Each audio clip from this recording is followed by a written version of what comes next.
أعوذ بالله من الشيطان الرجيم. بسم الله الرحمن الرحيم. نحمدك اللهم يا من نور قلوبنا بأنوار المحبة العلوية، وأكمل لنا ديننا بالولاية المرتضوية، وأتم نعمته علينا بالهداية الحيدرية،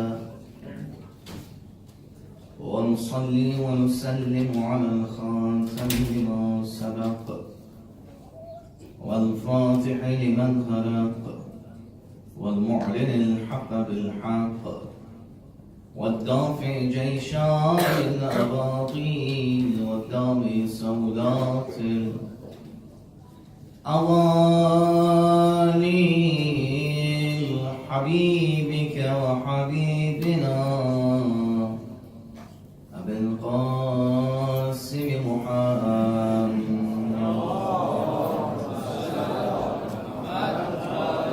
وعلى أهل بيت الأطيبين، ولا سيما النور على النور في ضخياء الديجور، والإمام المنصور والسراج المستور، مهدي هذه الأمة وخاتم الأئمة، إمام زماننا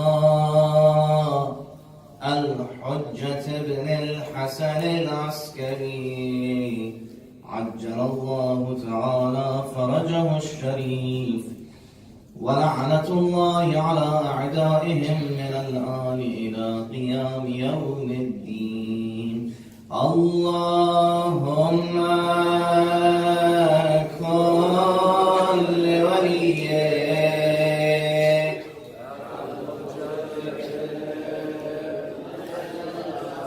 صدای جمعی صلواتك عليه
عجل على ظهوري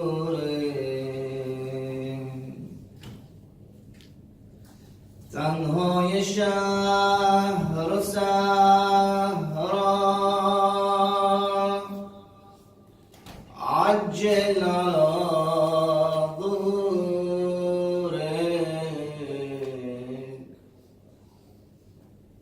يا ابن الحسن، يا ابن الحسن، يا ابن الحسن، گم گشته وجودی،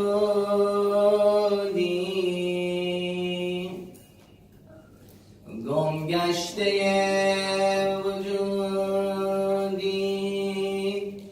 هم غیب و هم شهودی،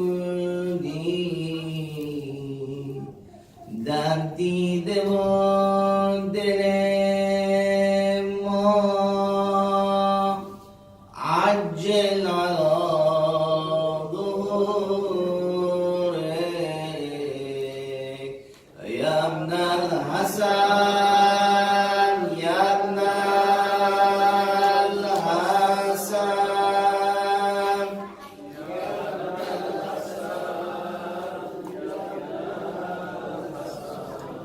بی تو غریب قرآن،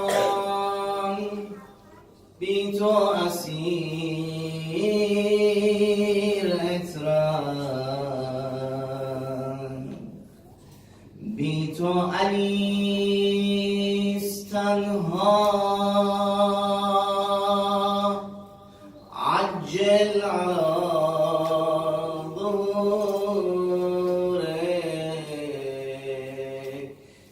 ابن الحسن يا ابن الحسن يا ابن الحسن الغوث يا ابن زهراء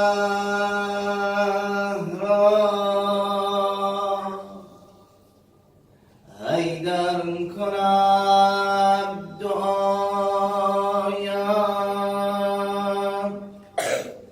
زهرا زند صدایت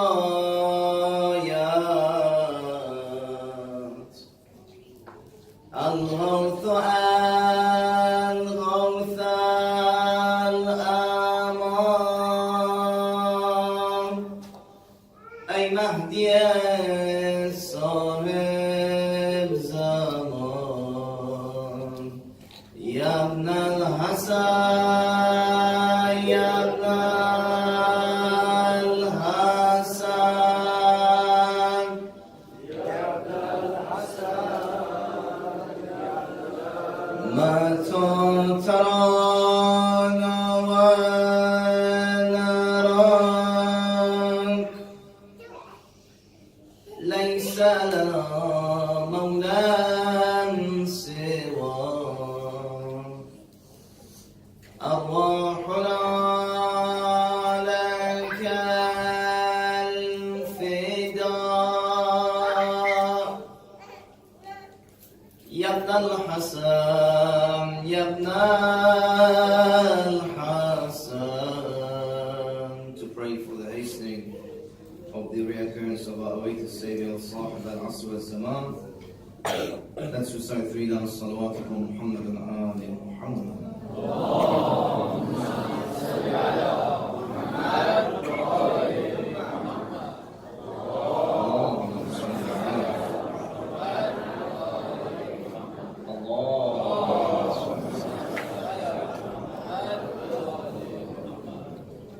Respected elders, dear young ones, brothers and sisters in Islam, may the peace and blessings of Allah be upon you all. Assalamu alaikum jami'an wa rahmatullahi wa barakatuh. There was an Arabian emperor, Arabian king, who was full of wealth, but his health was deteriorating. And he wished to ask for some advice. So he sent a letter to the Roman king for some advice.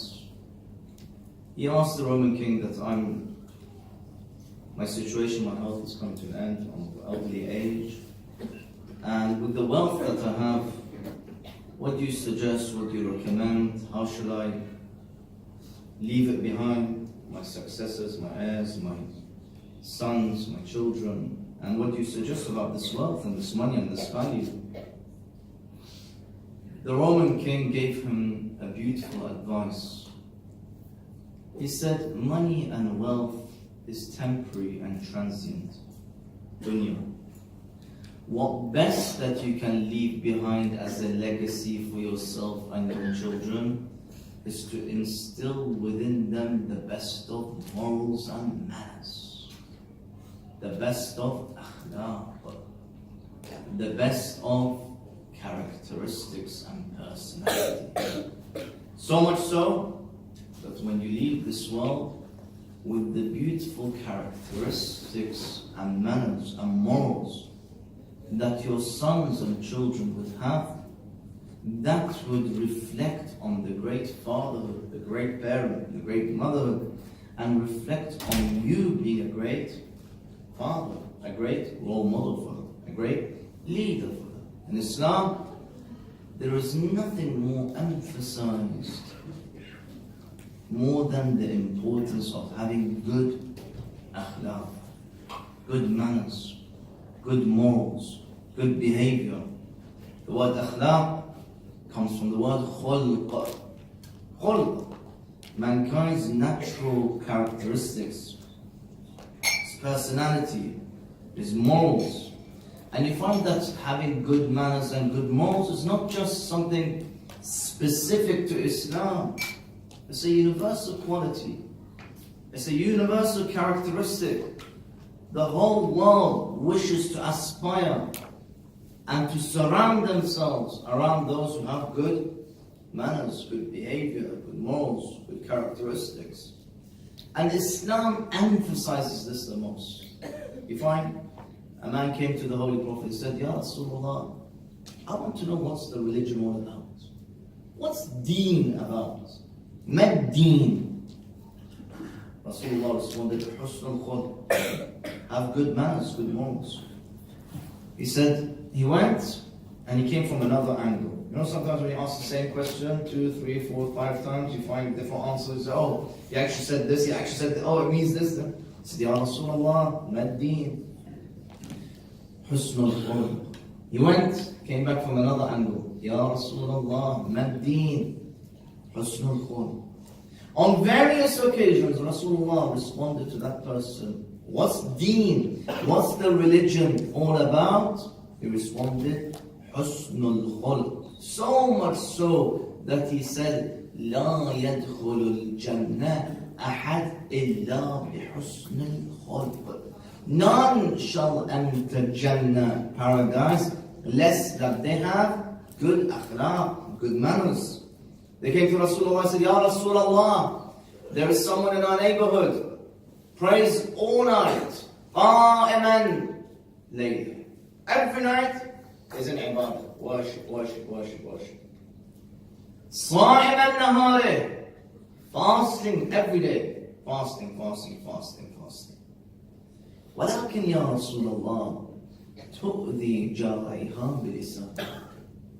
This person harms her neighbors with her tongue, with her evil language, with her evil characteristic personality.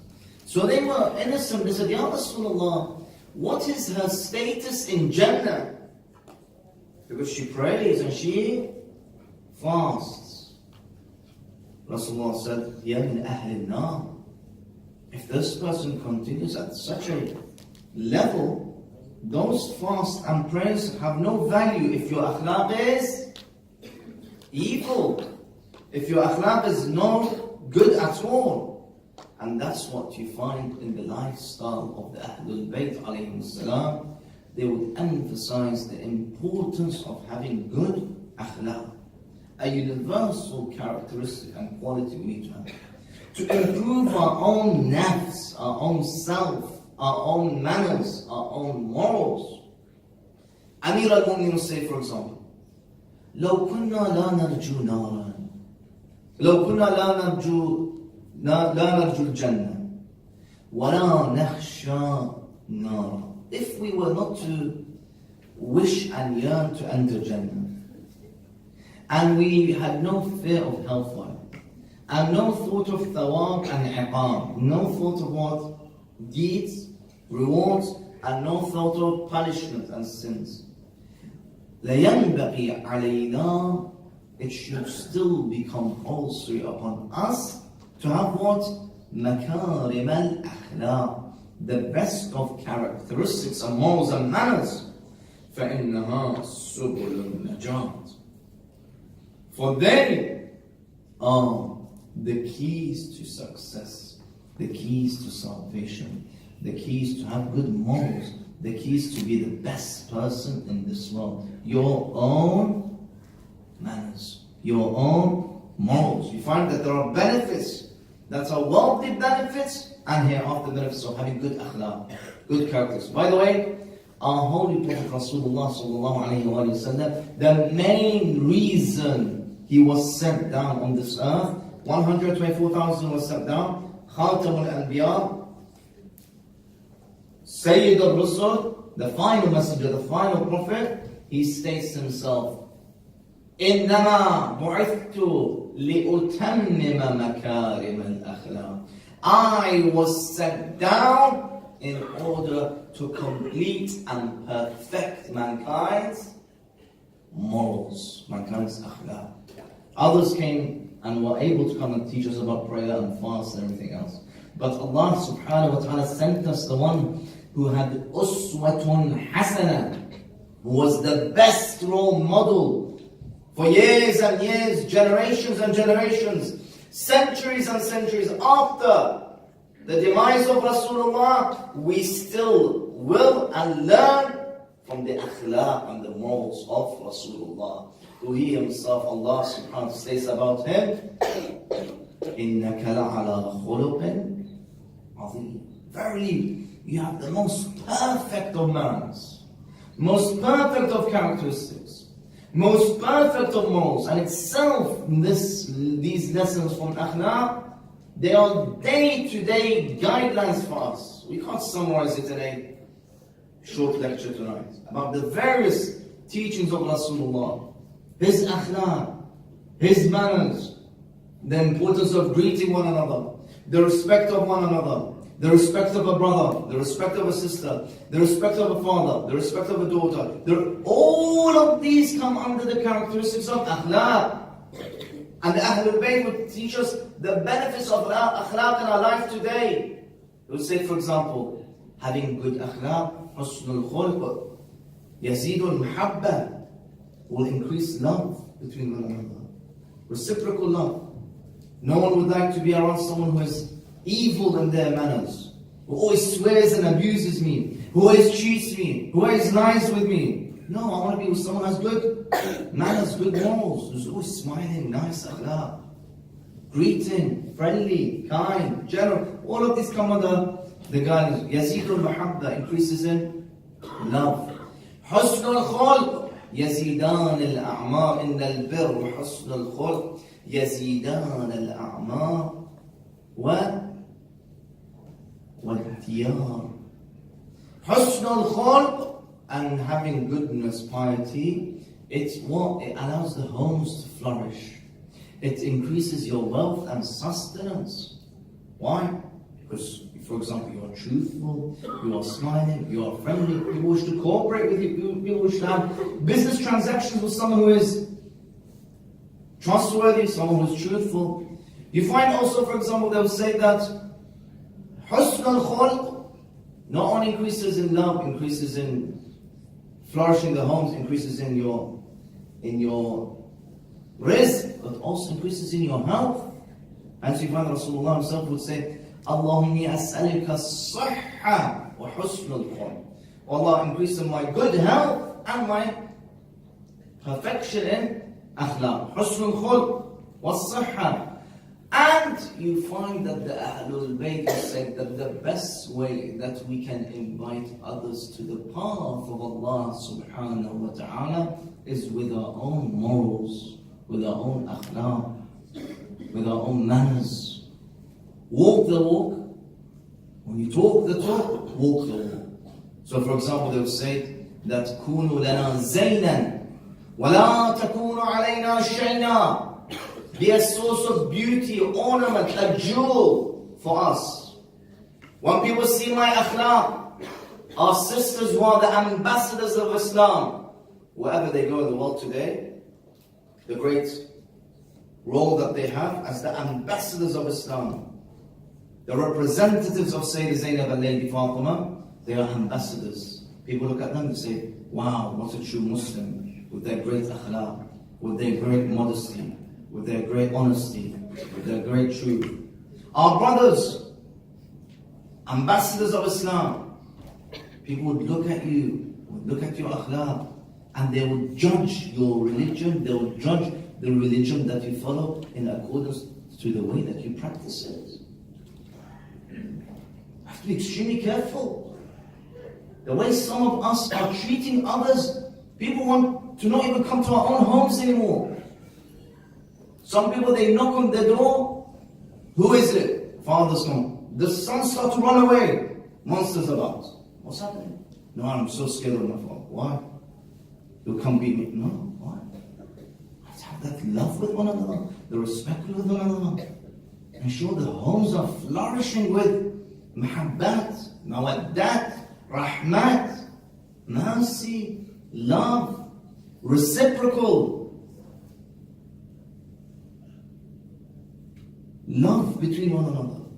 And that's the way, the akhlaq, that's the way. The morals is the way. كونوا دعاة لنا بغير ألسنتكم. Invite others to the path of the Ahlul Bayt without your tongues. Without your tongues. One of the ways is to lecture, one of the ways to speak, one of the ways to invite others with our tongues. But the most important role is with our actions. With our actions. Am I truly a Muslim? Am I truly following the path of the Imam of our time? Am I truly following the teachings of the Quran? Am I truly practicing the teachings of the Ahlul Bayt? Am I truly a Sunnah, following the Sunnah of Rasulullah? One of the reasons of the uprising of Abu Abdullah al-Hussein was to resurrect the true teachings of Islam. He would state in the letters to the people of Basra, to the people of Kufa, and to others, he would state these 4 key sentences that we need to know, to embrace them and practice them. He would state, فَإِنَّ السُّنَّةِ قَدْ أُمِيتَتْ. The Sunnah of Rasulullah has died down. وَإِنَّ الْبِدْعَ قَدْ أُحْيَتْ. And now, the teachings of this Khalifa, bid'ah upon bid'ah upon bid'ah, innovations, actions which the Rasulullah did not implement, they have implemented. قَدْ أُحْيَتْ, have been revived. Then he states, فَإِن تَسْمَعُوا قَوْلِي وَتُطِيعُوا أَمْرِي أَهْدِكُمْ سُبُلَ الرَّشَادِ. If you were to listen to me, listen to the Imam of your time, وَتُطِيعُوا أَمْرِي, and obey the commands of the Imam of your time, أَهْدِكُمْ سُبُلَ الرَّشَادِ, I shall guide you to the path of true salvation, following the Sunnah of the Ahlul Bayt, the teachings of the Quran, the Sunnah of Rasulullah, which is the best path for us to follow, the best Sunnah for us to follow. We need to be aware, what are the teachings of Rasulullah? Is my line in practice to the practices of Rasulullah, practice of Fatima Zahra, practices of the Ahlul Bayt? Am I performing accordance to their traditions? Is my prayer like their prayer? Is my fast like their prayer? Is my Quran recitation like their recitation?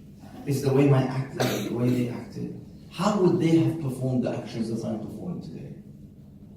If my Imam was here and the present today in this majlis, in this city, he is aware of my actions. Would I have performed the same actions that I'm performing this day and age? And he's aware. He knows what I'm doing. If you were to walk into this room and he would ask me about my phone, would I be the ones who say, yes, take my phone, Imam? Or would I say, can you wait 5, 10, 15 minutes? I need to delete the history and delete some of the friends that I should not have been following and everything. Or should I say, no, I'm under your orders and commands, because I'm following your path, I'm following your life. You are the way for me to gain true salvation. أهدكم سبل الرشاد. Imam Marullah salawatullah wasalam alayhi states in a beautiful hadith regards to the importance of following the true practices, the true sunnah that we need to be aware of. He says that there are 3 sunnahs that we need to be aware of. Sunnah min rabbih. لا يكون المؤمن مؤمنا حتى يكون فيه 3 خصال. A believer cannot consider themselves a mu'min less that they have 3 characteristics, at least these 3 characteristics. سنة للرب وسنة من نبيه وسنة من وليه. A practice that he follows from the attributes of Allah subhanahu wa ta'ala. A practice, a tradition of Rasulullah Muhammad sallallahu alayhi wa alihi wa sallam. وَسُنَّةٌ مِّن وَلِيِّهِ, and a practice, a tradition from the wali of Allah, the successors of Allah, successors of Rasul. أَمَّا السُّنَّةُ مِّن رَبِّهِ. As for the sunnah and attribute that I need to be aware of from my Lord, فَكِتْمَانُ السِّرِّ, I must follow this attribute of God. Of all the attributes, I must follow all of the attributes. Try to perfect them in my life. This one is extremely important. Kitman sir, guarding, safeguarding a secret. A secret. If there is a secret that I know, whether it's a secret about my own self or a secret about someone else, I should not go and reveal it to anyone else in this world. Secret about my own self, I should not go confess to others about my own self. Unless I need some extreme help and it's absolutely necessary to someone who can really help me in a matter, but still I don't confess everything about myself. I mention what's necessary and what can be of absolute value and useful for me. And this is also related to relationships, one with one another, husbands and wives, family, uncle. You don't go and tell everything about your own self, your own lifestyle. We do not have this in Islam, that we go and confess sins to everyone. Yes, we ask one another for forgiveness of our sins. That I've done this haram. For example, if I've done ghiba, because haqqullah, haqqul nas, I ask him for forgiveness. Or for example, if I've done something haram, for example, the right of someone else, I must return their right. I can't say I steal some money from this one and just say, "Ya Allah, forgive me," and keep the secret. No. Of course, I must return their rights when it's absolute necessary. But kitman sir, if there's something secret about your own self, you don't need to tell anyone. You should not tell others. Allah subhanahu wa ta'ala, what's one of his titles? Sattarul Ayub, Ghaffarul. He guards our secrets. He's aware of us. But he conceals it. Doesn't reveal it to everyone else. Doesn't reveal my private matters to anyone else. Guards it. A true mu'min, a true believer, yes. Not someone who's of course open sinner and shares it with everyone. That's different. But someone who's a mu'min and God forbid performed a sin and now has truly repented, know that that secret, that sin has been forgiven, inshallah. Keep that between you. No need to share it. What do we say in Dua al-Kumayl? وَبِرَحْمَتِكَ أَخْفَيْتَ. By your mercy, Allah, you kept those sins that I performed, my ugliness, you've kept it quiet. You've not informed anyone else. وَبِفَضْلِكَ سَتَرْتَ. And by your grace, you have concealed it. Many of us, if we were to think about this, if others knew about my sins, they would have run away from me. What? You've done this ugly sin? Look, stay with me. Allah subhanahu wa ta'ala, He conceals. And that's something important that we need to have in our lives. Kitman sir. Either about myself or anyone else. I should not go reveal it. By the way, do you know that this fulan does this sin, does this sin, does this sin? I caught him the other day. Who are you to tell everyone? Are you the judge? No. If you really like that person, if you are a true mu'min, you'll go approach him and say, I want to help you. I want to be your friend. And improve together. Because the best friend, Imam al-Sadiq says, أَحَبُّ الْإِخْوَانِ إِلَيْهِ My most beloved friend, من أهدى إلي ويبين, is the one who informs me of my faults. Comes to me secretly. Sayyid, can I have a word with you outside? I think you've got these mistakes in you, these errors in you. I saw you done that. And I want to help. Not the one who goes tomorrow on social media or something like that. By the way, you know the whole world, I saw this person do this, that. That is one of the greatest sins. To reveal and expose about a true believer, a true friend, a true dear one. كم من سترته وبرحمتك أخفيته كم من قبيح تستره. I've heard this narration from the son of one of the Maraja who are present in Najaf. He narrates that in the holy city of Najaf, in the courtyard, they have hujra, they have many rooms. And back in the years, these hujra were given to students to study. One day, some of the students realized that one particular student, nastajiru billah, he was drinking a haram drink. So they were embarrassed. What should we do? How should we inform him? So they informed the guard, the sheikh who was there, that this person is performing such a thing. But we know that you are the sheikh of the town, of the city. We want you to help and advise him. And we don't want to inform anyone. That's one person said. I don't want to inform anyone. That sheikh, what he used to do every week, he used to do a review of all of the hujras. Visit every student.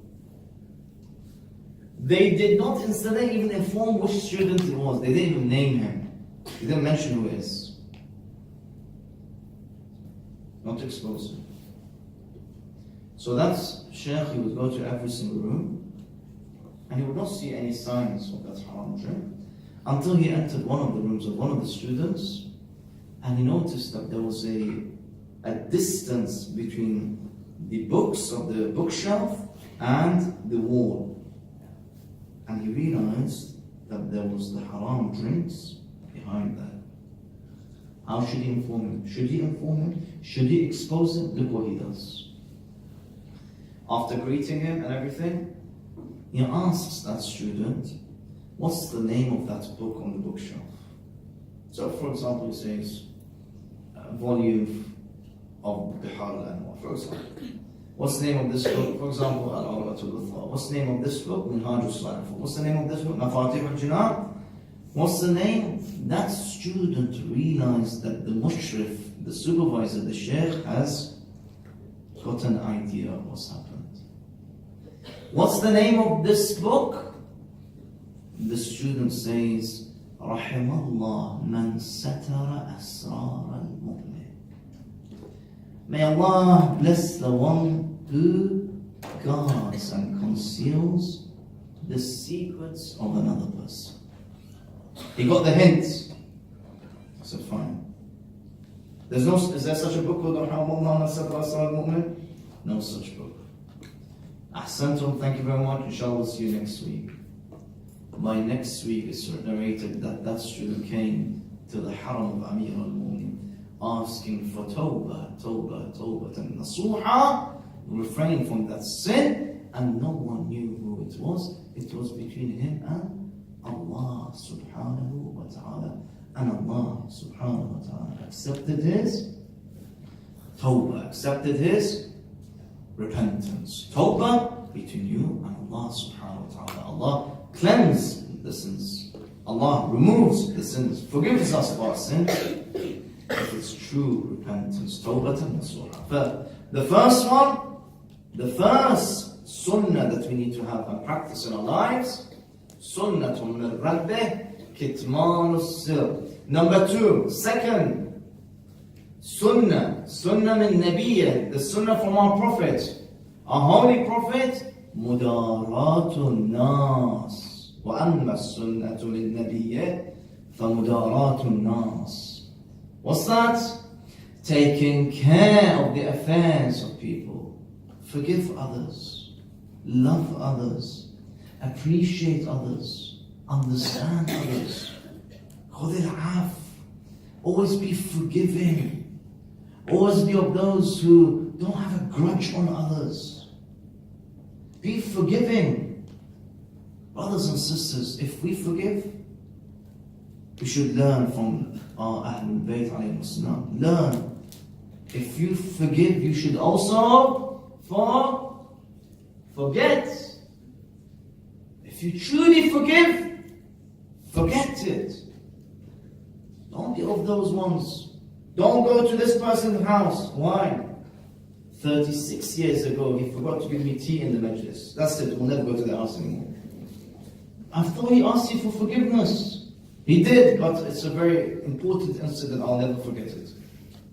How petty. Don't go to this majlis. Why? Because they didn't let me hold the alam for half an hour. What do you mean? Yes, I'll never go to that majlis again. They meant it because, no, forgive and forget. People make mistakes, people make errors, people make faults. Forgive one another.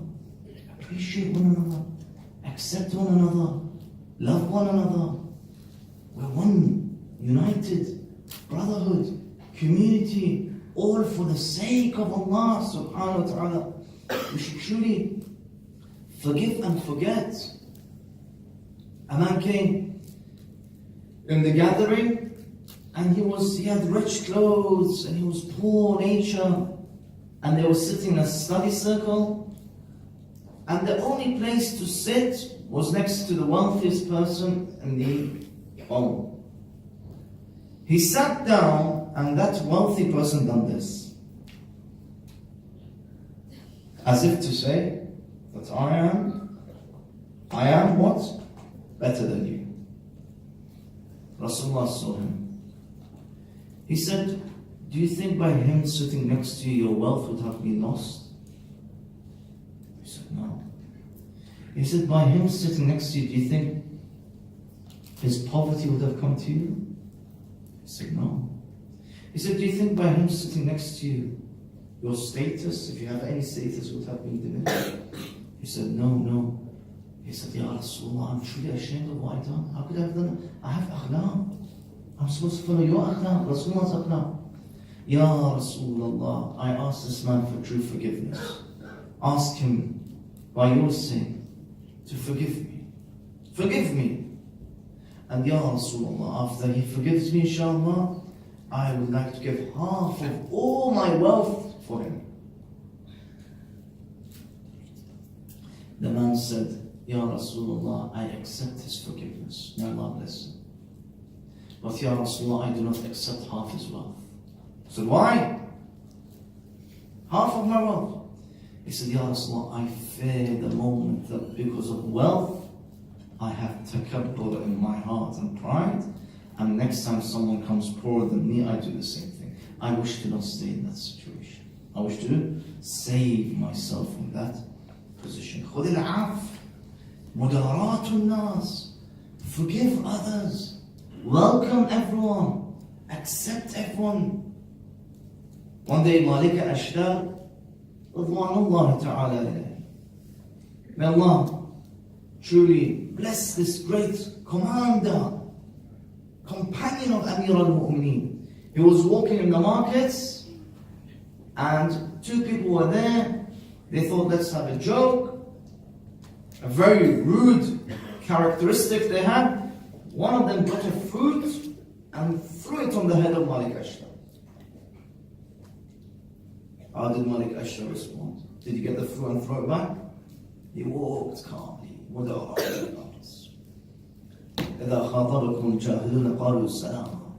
If the ignorant approach you, just respond back with peace. Jawab al-Abdahan, just respond back. Silence, please. Walk away. Another person said, I just threw fruit on that man. He said, do you know who that is? I said, no. He said, that's Malik Ashtar, the commander of the faithful, the commander of the army of Amir al-Mu'mineen, the commander of the faithful. I said, what? He said, yes. He's the Qa'id of the army. That man was sweating. He's thinking, what did I just do? Now there must be an army coming towards me. He followed Malik Ashtar. He followed.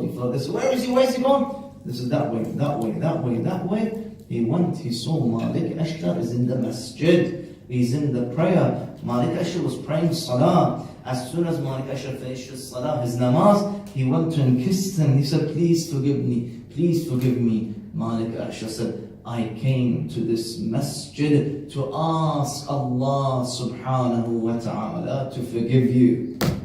To forgive you. Even if he didn't ask for forgiveness, Malik Ashtar had asked Allah to forgive him. Mudarat al-nas. Forgive others. Forgive and forget. وَأَمَّا السُنَّةَ مِن نَبِيِّهِ فَمُدَارَاتُ النَّاسِ. Take care of others. Take care of the community.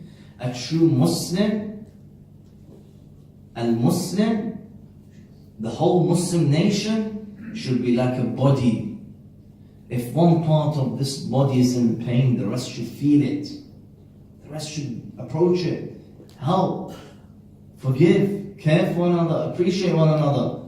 Love one another. وَأَنَّ السُّنَّةَ مِنْ وَلِيِّهِ. And as for the sunnah from the wali of Allah, فَالصَّابِرُ بِالْبَأْسَاءِ وَالضَّرَّاءِ. To be patient during the times of trials and difficulties, during the moments of hardship, during the moments that you feel really that I can't cope, be patient. Patient is not doing nothing and I'll just stay at home doing nothing. No. Patience is enduring the difficulty calmly, persevering. Not like that priest, that person, he said that I want to learn patience. He was in a community and the community were giving him trouble, difficulty. And he said, I want to learn how to be patient. He left, he fled the city and went to the middle of the desert, sitting down. A shepherd came and saw him and said, what are you doing? Your role is to be in the community. You are one of the pioneers of the center. What are you doing here? He said, I'm learning how to be patient. He said, that's not patience. Patience is waiting, persevering, calmly, enduring the difficult moments, but being able to take care of your own akhlaq. Being able to calmly persevere the moments in true nature, in true intrinsic behavioristic characteristics in a loving way. The same way that Zainab would state, مَا رَأَيْتُ إِلَّا جَمِيلًا. Everything that I saw, the difficulties I went through, I was patient and it was beauty. All I saw was nothing but beauty. فَصَبَرْتْ. In this time and age, brothers and sisters, we need to exercise patience. This time and age is the time that's most difficult. The challenging times today. You're going to get challenges in school, college, universities. You'll be challenged in various aspects of life. There's the patience. When I'm going through hardship and difficulty, to remain steadfast with my faith and iman. To remain on the path of Ahlul Bayt and the Quran. Some of us, we say, oh, I wish I was there during the time of Imam Hussein. I wish I was there at the time of the Holy Prophet. I wish I was at the time of the Imams of the Ahlul Bayt. By the way, this time and age is the best time to be a mu'min. The best time. Imams of the Ahlul Bayt wish to be at this time. The time of the 12th Imam, Imam Sahib al-Asr wal-Zaman, Ajjal Allah Ta'ala Faraj al-Sharif, salawat.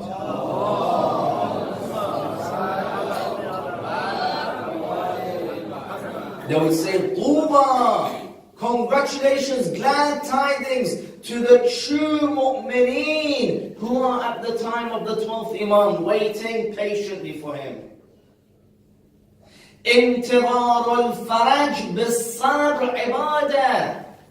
To truly wait for the Imam of the time's reappearance is a form of ibadah. Not any form of ibadah. أفضل الصبر, أفضل الأعمال, أفضل, the best of deeds at this time of age, انتظار الفرج, is to wait for the Imam. How do I wait? Do I wait and just sit at home? Read newspaper, watch Netflix, watch TV and say, I'm waiting for the Imam. Or if, let's say an example, if someone's coming to your house tomorrow for dinner, how do you wait? Do you just read the newspaper and watch TV? Or you say, I want to what? استعداد. حاضر بشین. Get ready, prepare. Let's get everything ready for his arrival. If I am waiting for the 12th Imam, I need to prepare for his arrival. Truly wait for him. Truly be muntazir. Await that any time and age when he comes, I'm ready, I'm prepared. Not like that scholar who would narrate this moral story. Don't say what's the reference for this? It's a moral ibrat. He would say that, God forbid this happens. Imam arrives in one street, Kuche. The first house, he knocks on the door, he presses the bell. They look through the video screen. Who is it? The response comes, it's me, the Imam of your time. I'm here to visit you. The response comes from the host. Can you please wait 10, 15, 20 minutes outside? Shuts the video screen, removes all the haram posters, all the haram DVDs, all the haram music, all the haram, comes to open the door and sees the Imam's car. Imam goes to the next house, knocks on the door, same thing, next door, such that he stands alone, gharib, in that street and says, such a circumstance, such a situation, that the Imam, the Wali of Allah, the Hujjah of Allah, he's become so gharib, that every house that he knocks on, instead of them saying, Rafarma, welcome, we have been waiting for you years and years and years, prepared for your arrival, we cannot survive without you, Yabna al-Hasan. Now they are telling me to wait and stand outside. انتظار الفرج بالصبر عبادة. To truly wait for the Imam of the time, patiently, truly wait, in itself is a form of ibadah, and is a form of worship. This time is difficult, yes, but this is the greatest time. Imam al-Sadiq says that this is the greatest time to be with the Imam. Imam al-Sadiq says, if I was there at the time of the 12th Imam, Imam al-Sadiq, the 6th Imam, Ja'fari, Shia, he says, if I was there at the time of my great-great-great-grandson, what would I have done? لَخَدَمْتُهُ طُولَ حَيَاتِي. I would have served the Imam. For how long? For 5 minutes? For just a few nights of Ashura, I would be Khadim Imam Zaman? Just for 10 days? Just for 3 years? No. Imam Sadiq says, لَخَدَمْتُهُ طُولَ حَيَاتِي. تَمَامَ عُمْرًا. My whole entire life, I would have ransomed it, sacrificed it to serve the Imam of my time. How many of us can say that I am Khadim of Imam Zaman? Not just for a few months, not just for a few years, but for my entire life. I want to serve the Imam. I want to be his true, obedient servant. I want to be his true lover. I want to be there for him. Why? Because following the path of the Imam of the time is following the path of the Quran. Following the path of the Imam of the time is following the path of the Imams of the Ahlul Bayt. Following the path of the Imams of the Ahlul Bayt is following the path of Fatima al-Zahra and Lady Zainab alayhi salam. Following the path of the Imam of the time is following the path of Rasulullah Muhammad sallallahu alayhi wa sallam. And following the path of true perfection, Sirat al-Mustaqim, path of Allah subhanahu wa ta'ala. As-Sam bil-Ba'sa'i wal-Dharra. To exercise patience, practice patience during these times, trials and tribulations. Don't always go through the easy route. Easy route everyone can do. But we want to be A-star students, shining students, bright mu'mineen, that through all those difficult moments we have successfully passed the test, the imtihan. This world is a world of tests. We are being tested. خلق الموت والحياة ليبلوكم أيكم أحسن عملا. Allah subhanahu wa ta'ala created life and death to test us. Which one of us passed the test? Do you think it was easy at the time of Fatima al-Zahra? Do you think it was easy at the time of Imam al-Mujtaba? Everyone had a great test, great difficult moments. We learn from them to pass the challenge, inshallah, to pass the test, to be on the path of Imam Zaman, inshallah, to be patient on that path. We learn from the Ahlul Bayt, alayhi salam. Imam, during these days and nights, he's full of grief, he's full of masaib. Many of us on Friday morning, we recite Dua al-Nudba, we recite Dua al-Ahd, we recite the Dua whereby we state, أين الطالب بدم المقتول بكربلاء. Where is the one who shall return and avenge the killers of the tragedy of Karbala? Where? And we look around. Ya ibn al-Hasan, kujai man amadan gedai. Ya ibn al-Hasan, kujai mordam azim judai. Ya ibn al-Hasan, kujai. Ya sahib al-Zaman, where are you? We suffer in pain without you. We wish to be with you, alongside you. Follow your path, follow your sunnah, follow your way. For there is no path of true salvation and success without the path of our beloved Imam. We have to be on his path, on the path of the Quran, path of the Rasulullah, path of the Ahl Bayt, path of the Imams.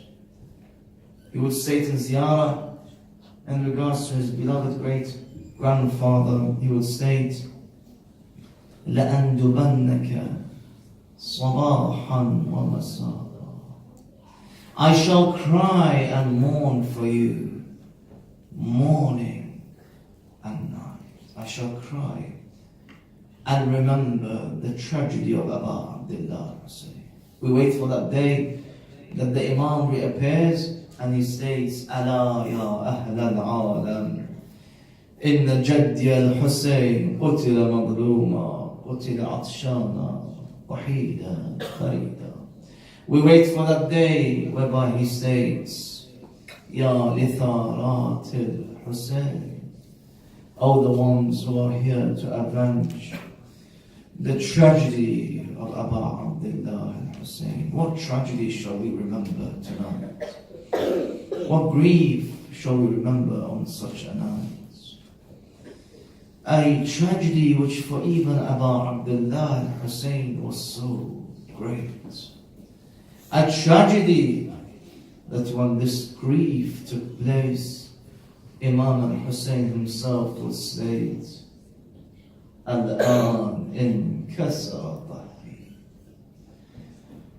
After this grief and musibah, my back has now broke. وشمت بي عدوي وقلت حيلتي. What a tragedy. We'll take our hearts to a tragedy of that great Alamdar of Karbala. That great one who is known as Bab al-Hawa'ij Abbas. That great one that when you have hajat, you face the shrine of Abul Fadl al-Abbas. Ay haramat qiblayya hajat ma Abbas. Yad tu tasbih muna jat ma Abbas. تاج شهیدان همه عالمی عباس. دست علی ماه بنی هاشمی عباس. عم امام و اخو ابن امیر عباس. حضرت عباس علیه السلام عباس. سقای دشت کربلا.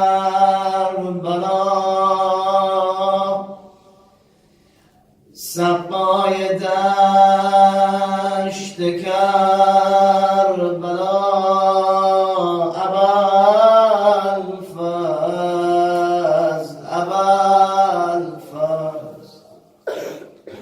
سقای دشت کربلا. ابوالفضل ابوالفضل. دستش شده از تن جدا. ابوالفضل ابوالفضل. دستش شده از تن جدا.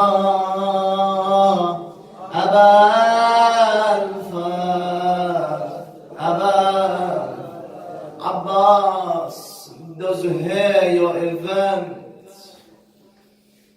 shall never understand how it felt for you, Abbas, to fall on that land, on that red hot scorching sand,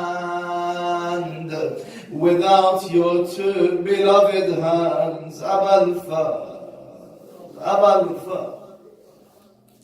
when he would call out, Ya Aba Abdullah, Ya Aba Abdullah al-Hussein, Adrik Akhak, come to your beloved brother Abbas, Qamar Bani Hashim.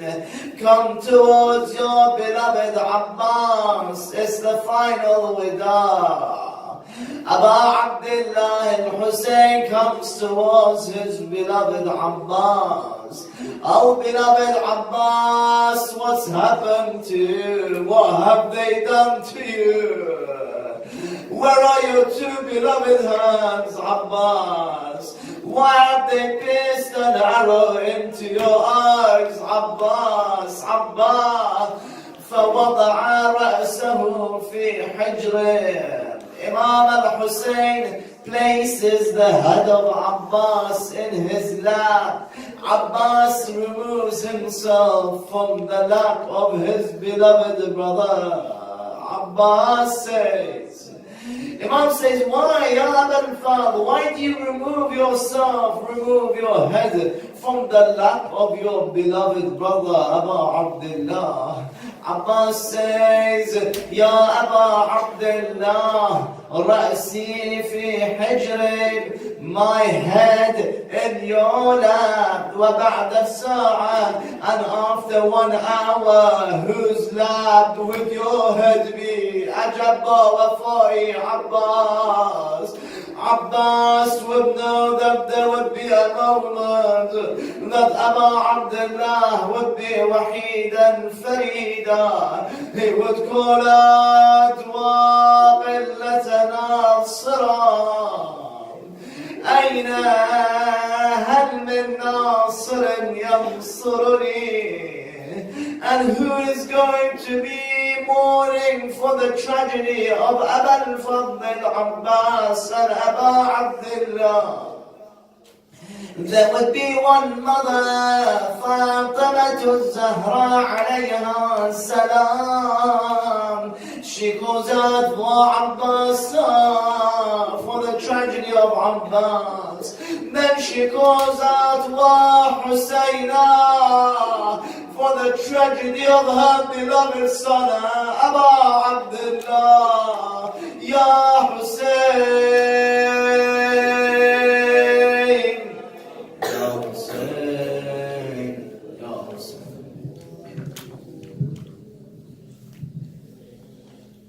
السلام يا فاطمة